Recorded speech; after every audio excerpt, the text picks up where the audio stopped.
The big looming question for the New Orleans Saints is about their starting quarterback, Derek Carr. How confident should you be in Derek Carr? He's done some really great stuff during his NFL career. I like Derek Carr a lot. Great guy. Some, big games in the past. He's had some cool moments that I really have enjoyed watching. However, the new leadership in Las Vegas basically worked really hard to get rid of him as quickly as they could. What's that about? There's a story there. Why did the Raiders get rid of Derek Carr? Is it because the Raiders front office is full of idiots that don't know what they're doing? I'm not going to put it past them. That's very possible. Or maybe Derek Carr just isn't that good. I'm not sure. Saints fans are hoping that Derek Carr is really good. Raiders fans probably... I don't think any Raiders fan hates Derek Carr. I think they feel actually widely bad for them. But they're hoping that their front office isn't full of idiots. So we'll see. One thing is very, very clear, though. When you look at New Orleans, there's a lot of talent on this football team. They've got a very good defense. It was a top 10 defense last year. They've got a really talented young receiver, Chris Olave. Their running back, Alvin Kamara, is awesome. He can catch passes out of the backfield. He can make a lot of runs upfield between the tackles and outside the tackles. Unfortunately, Alvin Kamara has a 3-game suspension for a fight he got into outside of a Vegas nightclub. That's not great. However, the Saints are really deep at running back. They have Jamal Williams behind Alvin Kamara. It sounds like they could bring in Kareem Hunt. It's kind of come down to Minnesota or New Orleans for Kareem Hunt. And they've got this receiver, Michael Thomas, who I saw this horrible meme that said Damar Hamlin died and came back before Michael Thomas did. That's not exactly true. No, we love the Damar Hamlin story. It's glad he's back on a football field. I'm glad he's alive, breathing. That was a horrifying moment last year. However, we haven't seen Michael Thomas do much of anything since Drew Brees retired. And literally, he's only played in 10 games in 3 years. It's not good.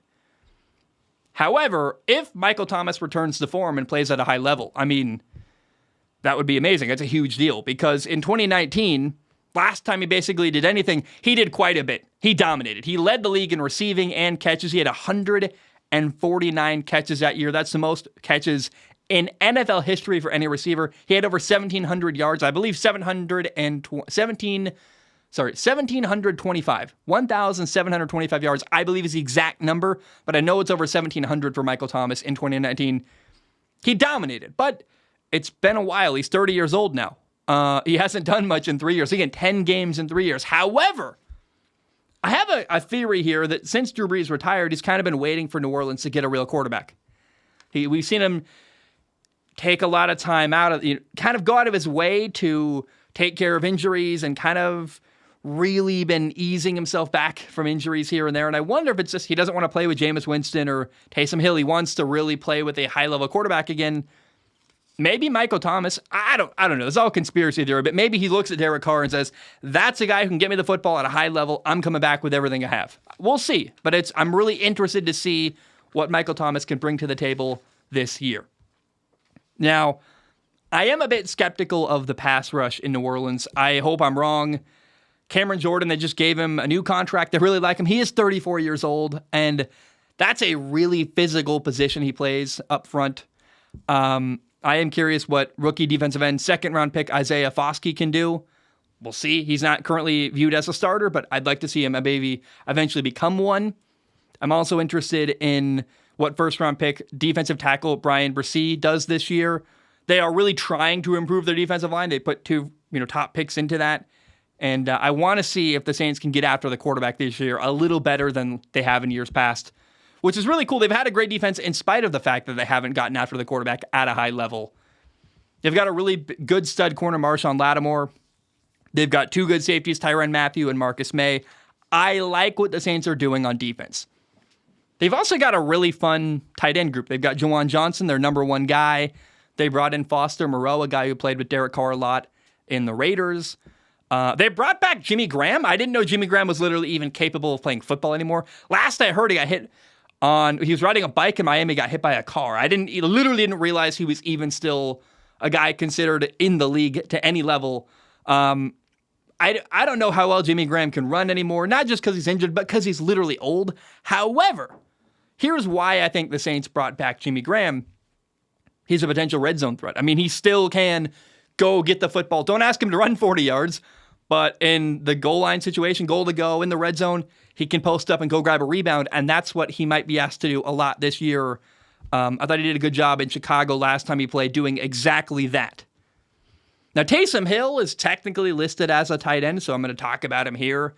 However, Taysom Hill, he's a quarterback, a running back, a receiver, a tight end. He's whatever you want him to be. He's the X factor. He plays all over the field, and I think he's going to add an interesting dimension to this offense where, gosh, I mean, he keeps you honest. You throw a screen pass to Taysom Hill, he could end up turning it into a deep double pass downfield. So he does a lot of stuff. He's capable of throwing, running. He's a great athlete. I like watching Taysom Hill. I'm curious how they use him this year. I like how they've used him in the past. He's, again, the word is X factor. He does everything. The offensive line in New Orleans is kind of middle of the road in the NFL. I am curious to see how left tackle Trevor Penning does. He was a first-round pick last year in 2022. He started one game at left tackle last year. He's got to prove himself, but there's talent there. I'm just not sure. Just because you're a first-round pick doesn't mean you're a good player. We see that often. Look at, what's Marcus Davenport, former first-round pick in New Orleans, was supposed to be this great defensive end. He never quite turned into what I was hoping he would be. I don't know if Trevor Penning's going to either, but we'll see. He's got potential to be a good left tackle in New Orleans.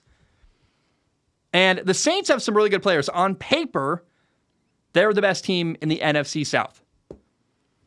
They got to win their division. I mean, they didn't give Derek Carr a $150 million contract to lose a division to Atlanta or Carolina. The pressure's on. And frankly, I think given the level of talent in New Orleans, with a good defense, a decent offensive line, some good receiver talent, a deep running back room, hopefully a good quarterback, Derek Carr. I mean, if they don't win their division, there's a problem in New Orleans. The pressure's on. It's their division to lose, in my opinion. Now, they are going to be threatened. I think, candidly, between you and me, Tampa's at the bottom of the division, but even they, if Baker Mayfield's really good and surprises people, this division's up for grabs. I mean, Atlanta's going to be better than I think people realize.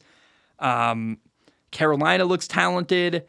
I think any team in this division could win, but right now, in my opinion, it's New Orleans' division to lose. I have the Saints going 10-7 this year, winning their division, winning the NFC South. I am nervous about Carolina and Atlanta.